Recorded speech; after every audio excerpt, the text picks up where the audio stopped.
السلام عليكم، اهلا وسهلا بكم قناة فتوش للطبخ.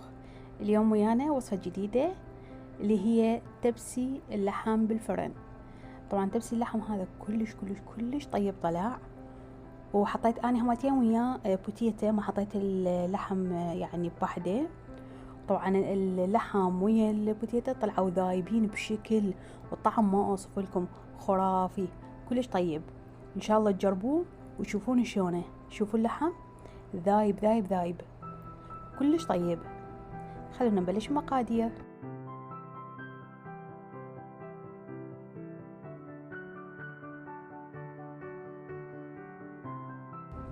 عندي هنايا 3 بوتيتايات، أنا مختارة هنا بوتيتايات شوية يعني متوسطة الحجم، مو كبيرة ولا صغيرة.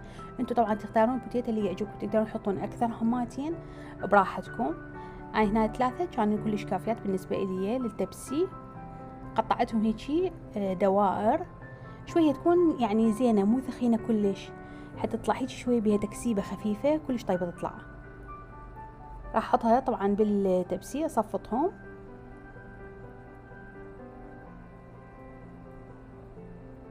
وهسه عندي اللحم، عندي هذا اللي يسموه الزند، عندي 3 قطع من الزند، هماتين تقدرون انتو تحطون اكثر. راح هيجي اثقبه للحم بالمقص، تقدرون هم بالسكين تسووه، واحط بيه ثوم بداخل هاي الثقوب. راح اثقب يعني كل الجهات الزند، وراح احط الثوم بكل القطع.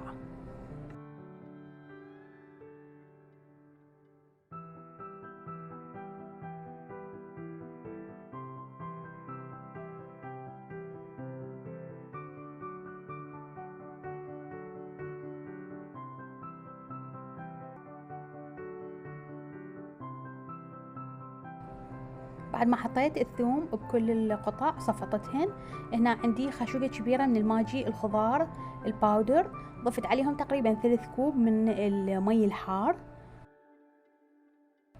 وراح اضيف عليها البهارات اللي هي نص خاشوقة صغيرة من الملح، وخاشوقة ونص صغيرة من الهيل، خاشوقة ونص صغيرة من الكاري، ونص خاشوقة صغيرة من الكركم، وشوية فلفل اسود.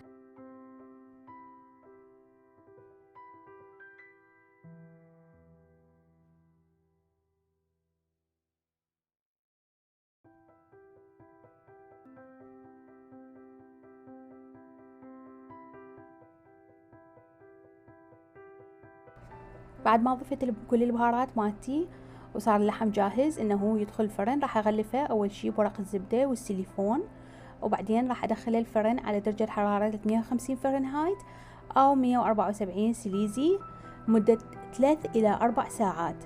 خلوه لانه شنو حتى يطلع لكم ذايب وكلش طيب، والطعم هيك مركز وماخذ نكهة جدا قوية.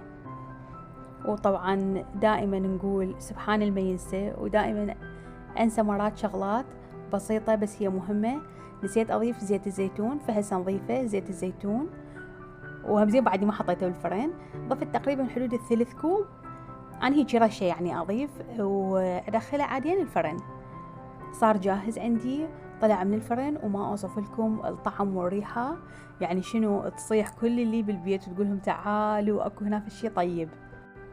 وطبعا البيت كله واقف يمي ينتظروني اخلص تصوير، لانه شنو ما يتحملون المنظر وريحة البهارات والاكل اللي كلش كلش طيبة.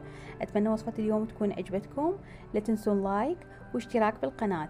شكرا متابعتكم.